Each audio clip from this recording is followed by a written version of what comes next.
Hello there. It's been a while since I've made a video, but I did something like this last year around the same time. Today's date is April 7th, 2019. And actually, checking the video, it's the exact same date. So, hey, go figure. So it's been 7 years since I've been here in Japan. And so I'd like to just talk a little bit about what's been going on, what's happening, and, maybe what will be happening. So with that said, let's get into it. You may see me consulting some notes, so if I kind of look away a little bit, that's the reason why I'm doing that. But anyway, let's get started.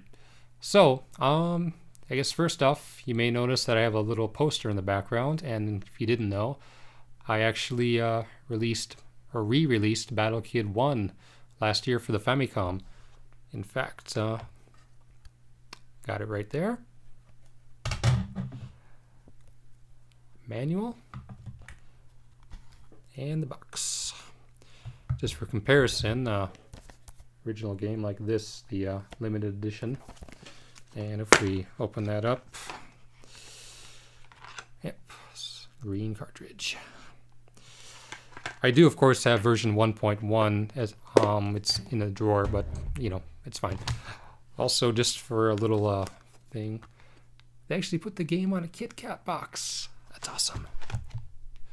But yeah. So I'm pretty happy with how the game came out. It took a lot longer to develop than I would have liked, but ultimately, it got finished. And actually, talking about the poster again, it's actually one of two designs that were made for the game. The poster being a vertical orientation, and then the horizontal orientation is like this. I'll actually edit in a little clip of the poster, so I'm going to edit that in right now. So here's the poster up close. I actually got it laminated 2 days ago. I wanted to showcase it for the video, and luckily I had time to do it. I'll put a few subtitles on here in case you're curious of what the text is saying on the poster. It's my interpretation of it anyway. And I'll color match them just for reference, so feel free to pause the video if you want to read it. Speaking of the re-released, I'll hopefully have the OST for the game uploaded in the near future. There are new tracks as well as some small variations to the old ones. The newer version actually uses the newer music engine, which was in Battle Kid 2. So there are some tiny differences and some effects that were not actually doable in the original version. So yeah, hopefully look forward to that in the near future. As far as the game goes, if I were actually to ever remake the game a third time, I would definitely have this be the basis for any future versions. Overall, I feel it's much more balanced and, more important, more accessible to players in terms of different difficulty settings. The game is under a 1-year exclusive sale contract here in Japan, so that'll expire when the game came out, which was October 17th of last year. And when that happens, I may be permitted to actually have it put up on retro USB at that time. I don't know yet. Most likely, though, that version will not have the Japanese text in it, and it probably won't be allowed to have the artwork in it as well. So it'll probably just be the same artwork if this even happens at all. I don't know yet. As for why I made the new release, I was actually approached by a friend of mine who had contacts with the publisher Columbus Circle. And that company has done some other Famicom carts, and they then commissioned me to do this project. The original release goal was to be much sooner than it actually was, but in a nutshell, real life got in the way. But still, it came out, and thankfully they were very, very patient with that.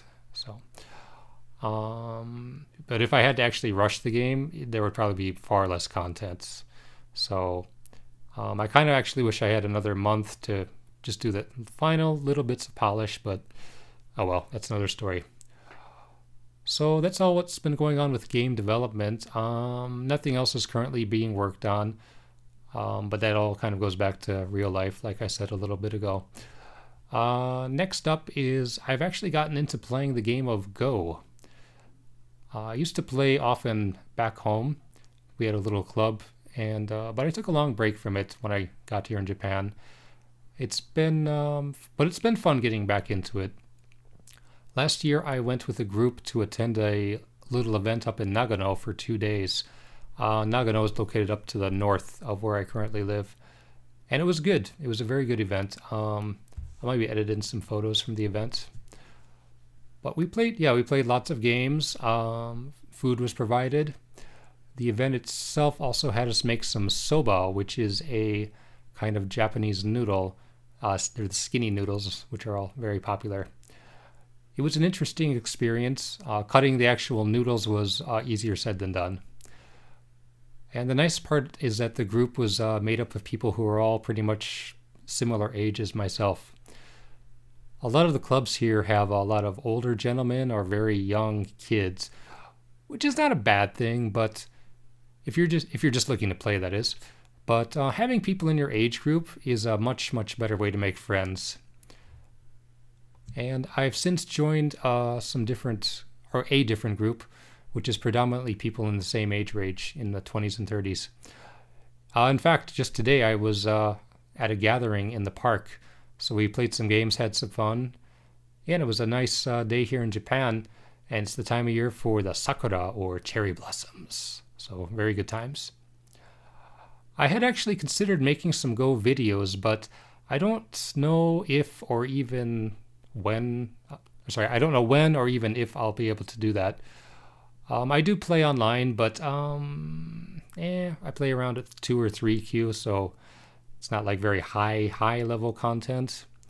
I have even beaten some 1 Qs, but you really don't know who you're playing against, and you don't really know how good they are until you actually get into the game, so it's hard to judge in advance.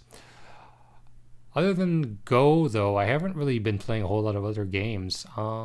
I did, however, recently replay Final Fantasy VI for the Super Famicom, Japanese version. It's the second time that I've played through that version, and it's a very good way to learn how to read Japanese.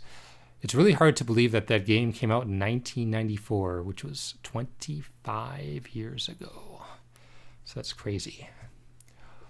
But yeah, speaking about learning Japanese, sometimes people ask me how I learned it, and of course there's the school approach, which is fine. Gives you a very good foundation and things. But other things or other mediums like games are very good. TV is also very good if that's your thing. Hopefully that you have subtitles available, like the actual Japanese subtitles, not English subtitles, because that can help you actually read the little parts you may miss.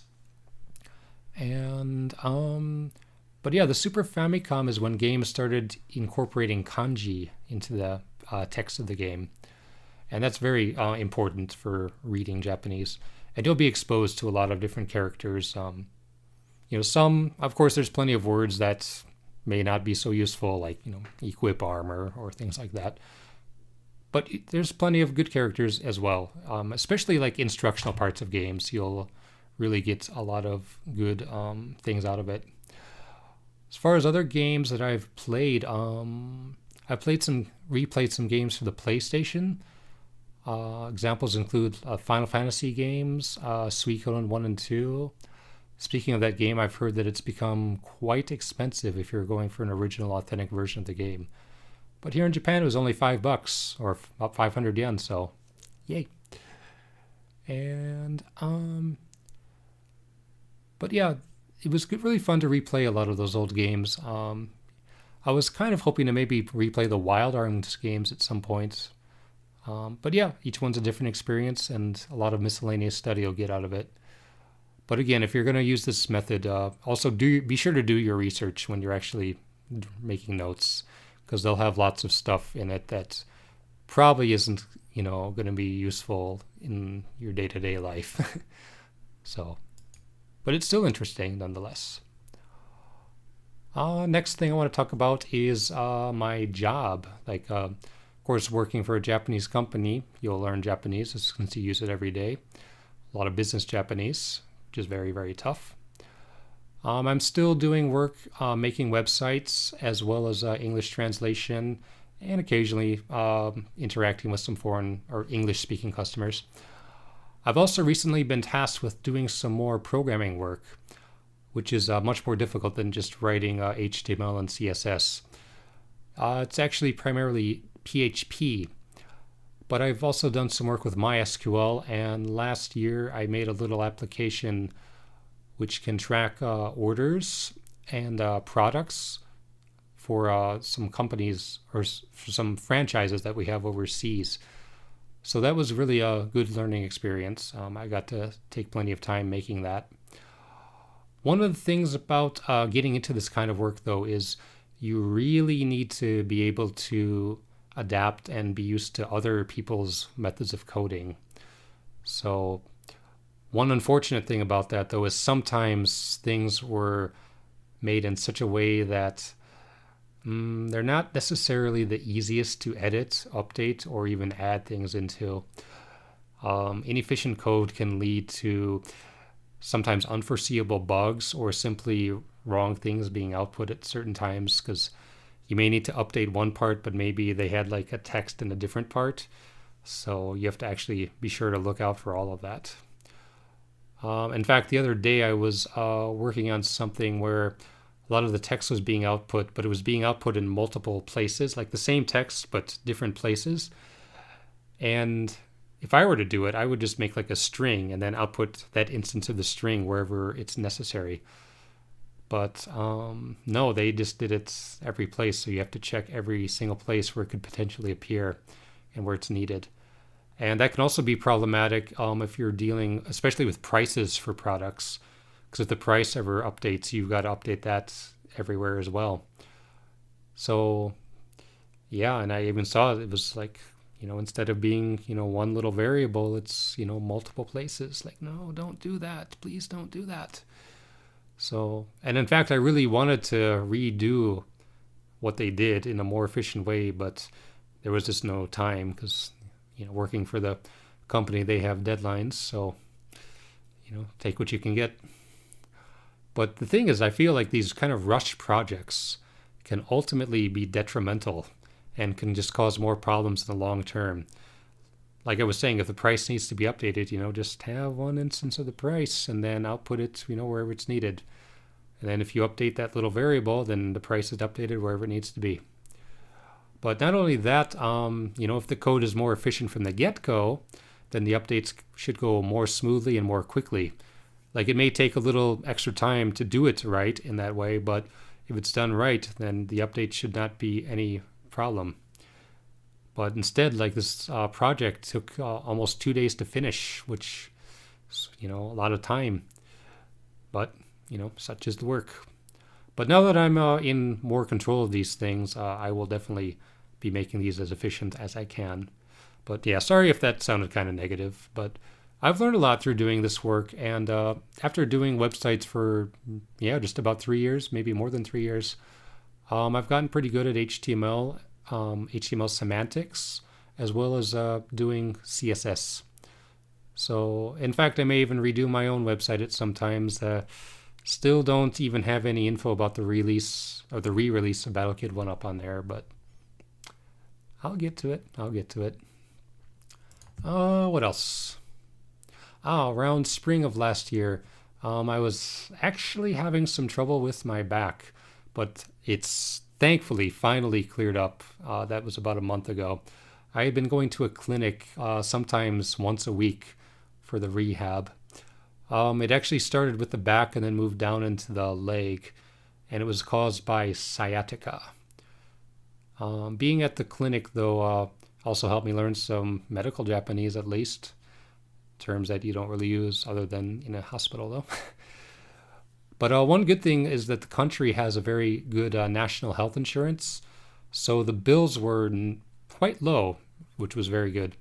Most visits were only about 700 to 800 yen, which is $7 or $8.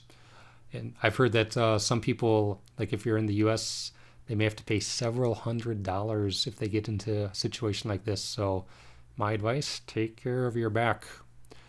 I also do exercises to keep things in order, so hopefully they'll stay in order. What else? I've also been paying a little more attention to my, well, not a little, a lot more attention to my diet, and have been eating better in general.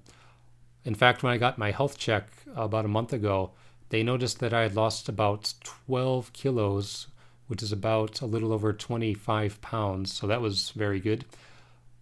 The only advice I can really give as far as diet goes is, resist the urge to snack unnecessarily.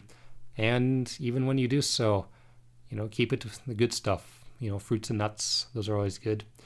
I also drink a lot of water and a lot of tea instead of the sugary soft drinks. In fact, speaking of tea, I never thought that I'd really like tea. But I actually tried a product they have here, which is called Namacha, and it's all right. And it has no calories. So that's always good. Next is I've also been attending a lot of meetups in the city here, which, as the name implies, is good for meeting people. Sometimes groups get together and, we have dinner, we have fun, and we just practice. So it's a good time. So if you're in the country, definitely check out meetups. If you're not in a big city, you may have to travel, but it's definitely worth it because, making friends here is very, very, very important. And that's the best place to start, in my opinion. I kind of wish that they had those earlier on, but maybe they did. Maybe I just didn't think to check them, but, lesson learned. What else? I did also take a little short vacation back home last year. Those are always nice. I, of course, wish I had more time to take more vacations, but such are the policies of Japanese companies. I've also realized that later this year, I'll need to renew a couple of things, like my visa and my passport. When I was in the US, I also had to renew my driver's license, and heaven forbid if I go back there with an expired license, because I won't be able to drive. And I believe that if that actually happens, you have to retake the driver's test. In such cases, I think I recall that being like over a month. Maybe it can be expedited, I really don't know. But thankfully, I don't need to deal with that. So, there really isn't much else I wanted to cover in this video. We'll end things on a positive note, saying that 2019's been pretty good thus far, and I hope it continues. If there's something that comes up and I decide to make a video about it, I will certainly do so. So, with that said, thank you very much for watching the video, and I'll see you again. Goodbye.